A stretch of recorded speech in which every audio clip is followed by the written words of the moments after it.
ফিরছি, দেখুন একবার। চট্টগ্রাম আদালত পাড়ায় যারা যদি কেউ সাহস করে এই চিন্ময় দাসের পক্ষে এবং চিন্ময় দাসের দোষরের পক্ষে কেউ যদি ওকালতি করতে চায় কিংবা ওকালতনামা দাখিল করে, সাথে সাথে এই কোর্ট বিল্ডিং এর তাকে গণপিটা দিতে হবে। এই চট্টগ্রাম আদালত পাড়ায় যারা যদি কেউ সাহস করে এই চিন্ময় দাসের পক্ষে এবং চিন্ময় দাসের দোষরের পক্ষে কেউ যদি ওকালতি করতে চায় কিংবা ওকালতনামা দাখিল করে, সাথে সাথে এই কোর্ট বিল্ডিং এর তাকে গণপিটা দিতে হবে। এই চট্টগ্রাম আদালত পাড়ায় যারা যদি কেউ সাহস করে এই চিন্ময় দাসের পক্ষে এবং চিন্ময় দাসের দোষরের পক্ষে কেউ যদি ওকালতি করতে চায় কিংবা ওকালতনামা দাখিল করে, সাথে সাথে এই কোর্ট বিল্ডিং এর তাকে গণপিটা দিতে হবে। আপনারা শুনলেন কি বলছেন আইনজীবী, সেই ছবি সেই মুহূর্ত আপনাদের সামনে তুলে ধরলাম, যেখানে বাংলাদেশের কোর্টে দাঁড়িয়ে, আদালত চত্বরে দাঁড়িয়ে, আদালতের ভেতরে দাঁড়িয়ে একজন কট্টরপন্থী কিভাবে হুমকি দিচ্ছে সেটা আপনাদেরকে শোনালাম। এই মুহূর্তে আমাদের সঙ্গে টেলিফোন লাইনে রয়েছেন আন্তর্জাতিক সম্পর্ক বিশেষজ্ঞ রাজগোপাল ধর চক্রবর্তী রয়েছেন। আপনাকে স্বাগত রিপাবলিক বাংলায়। দিনের পর দিন, যতই দিন যাচ্ছে ততই বাংলাদেশের পরিস্থিতি আরো ভয়াবহ হয়ে উঠছে। আর গতকাল আমরা যে ছবিটা দেখলাম তাতে এই প্রশ্ন উঠে যাচ্ছে নাকি যে বাংলাদেশে এই মুহূর্তে একটা চূড়ান্ত অরাজকতা চলছে, এই মুহূর্তেই উচিত ইউনূস সরকারের কোনো একটা পদক্ষেপ নেওয়া। হ্যাঁ, দেখুন, বাংলাদেশে যে কোনো প্রশাসন নেই সেটা তো বহুদিনই পরিষ্কার হয়ে গেছে। এখন বিচারের বাণী নীরবে নিভৃতে কাঁদে। বিচারালয়ে মানুষ ন্যায় বিচার পাবে, সবাই সমান, আইনের চোখে সবাই সমান, এটা আমরা এতদিন জেনে এসেছি। বাংলাদেশও তার আইনও একই কথা বলে এবং বাংলাদেশ যে ইউনিভার্সাল হিউম্যান রাইট ডিক্লারেশন যে সই করেছে তা তো একই, তারা স্বীকার করে নিয়েছে।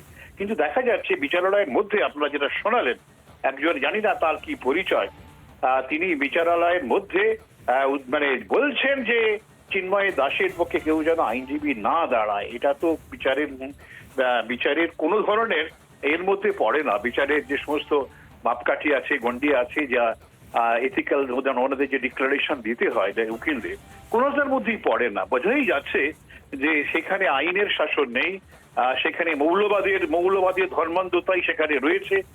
সেটা থাকলে সরকারের কাজ সেটাকে শাসনের মধ্যে নিয়ে আসা, কিন্তু ইউনূস সরকার সম্পূর্ণ ব্যর্থ, অথবা হয়তো এটাই তার এজেন্ডা হচ্ছে যে মৌলবাদকে প্রশ্রয় দেওয়া, যাতে করে সেখানকার সংখ্যালঘুরা ভয়ে বিধ্বস্ত থাকে।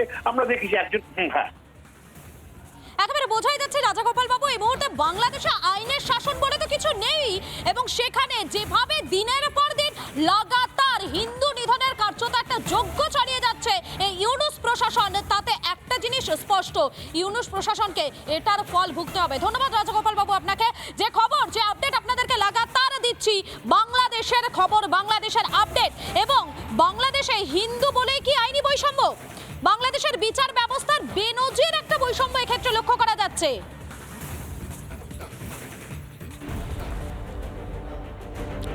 হিন্দু সন্ন্যাসী বলে মুসলিম প্রধান দেশে বৈষম্য, হিন্দু বলে উকিল দেওয়া হলো না চিন্ময় কৃষ্ণ প্রভুকে, সওয়ালে ইচ্ছুক আইনজীবীদের ধমকানো হলো, তাদের বাড়িতে হামলা চালানো হলো, প্রায় 70 জন হিন্দু আইনজীবীর নামে মামলা, সই করতে দেওয়া হয়নি ওকালতনামায়, মাথা ফাটিয়ে দেওয়া হয়েছে আইনজীবীদের, হাজির হতে পারেননি কোনো আইনজীবী না থাকায় শুনানি পিছলো।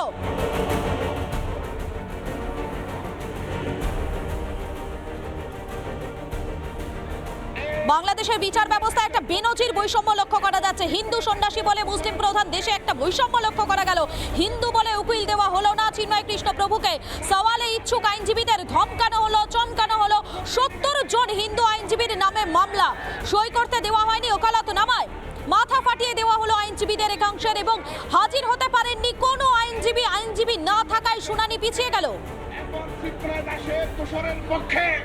কেউ যদি ওকালতি করতে চায় কিংবা ওকালতনামা দাখিল করে, সাথে সাথে এই কোর্ট বিল্ডিং এর তাকে গণপিটা দিতে হবে। এই চট্টগ্রাম আদালত আপনাদেরকে জানিয়ে রাখি, আইনজীবী পাওয়ার অধিকার ঠিক কোন কোন ক্ষেত্রে থাকে? বিশ্বের যে কোনো সভ্য দেশে, আরো একবার বলি, বিশ্বের যে কোনো সভ্য দেশে প্রাপ্ত অধিকার ন্যায় বিচারের নীতির অংশ। আসামিদের আইনজীবী পাওয়ার অধিকার রয়েছে, সপক্ষে আইনজীবী পাওয়ার অধিকার রয়েছে, ফৌজদারি বিধিতে আইনজীবী পাওয়ার অধিকার রয়েছে। অভিযুক্ত আইনজীবী দিতে না পারলে সাহায্য সরকারি নিয়োগ করবে আইনজীবী, আইনি খরচও দেবে সরকার। 153টি দেশে স্বীকৃত আইনে পাওয়ার অধিকার রয়েছে।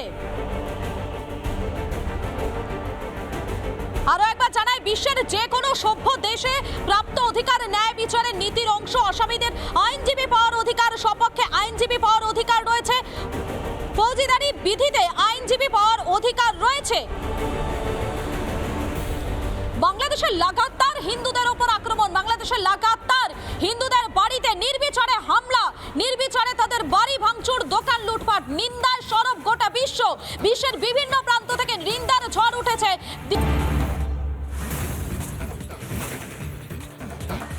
বাংলাদেশে হিন্দুদের উপর অত্যাচারের প্রতিবাদে এবার সরব হলো জামা মসজিদের শাহী ইমাম ইউনুসকে কড়া বার্তা সৈয়দ আহমেদ বুখারীর। সরাসরি চলে যাবো আবার কিশোলায়ের কাছে। কিশোলায়, বাংলাদেশে যে পরিস্থিতি তৈরি হয়েছে, সেই পরিস্থিতিতে গোটা বিশ্বের মানুষ ইউনুস সরকারকে কার্যত চোখে আঙ্গুল দিয়ে দেখিয়ে দেওয়ার চেষ্টা করছে যে কিভাবে সেখানে একটা দমন পীড়ন চলছে, কিন্তু ইউনুস সরকার তারা যেন কার্যত নাকে একেবারে তেল দিয়ে ঘুমোচ্ছে।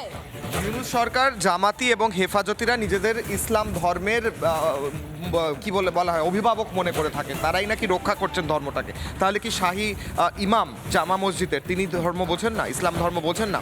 আমাদের চ্যানেলে এসে বারবার বহু ইমাম সাহেব, বহু মৌলানা সাহেব তারা বারবার বক্তব্য রেখেছেন এই কট্টরপন্থীদের বিরুদ্ধে, তারা ধর্ম বোঝেন না।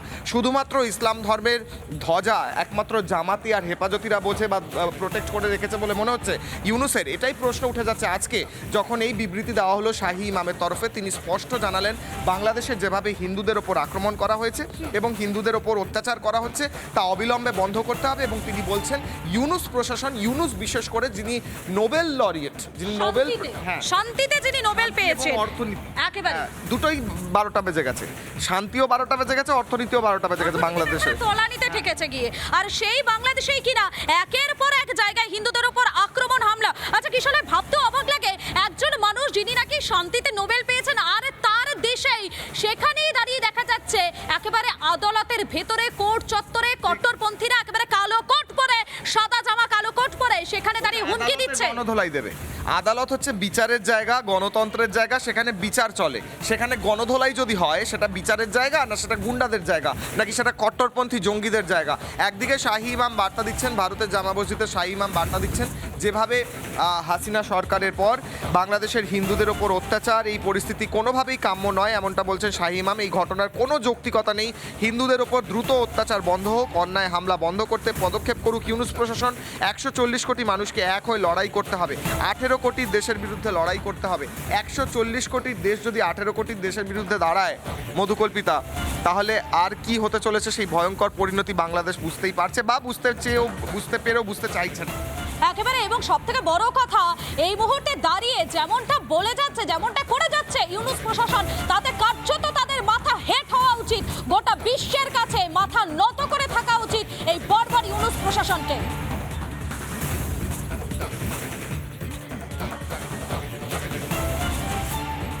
নানা ধরনের কন্টেন্ট দেখার জন্য লাইক করুন, শেয়ার করুন আমাদের ফেসবুক পেজ, সাবস্ক্রাইব করুন আমাদের ইউটিউব চ্যানেল। পাশাপাশি অন্যান্য ব্রেকিং নিউজের জন্য অবশ্যই চোখ রাখুন রিপাবলিক বাংলায়।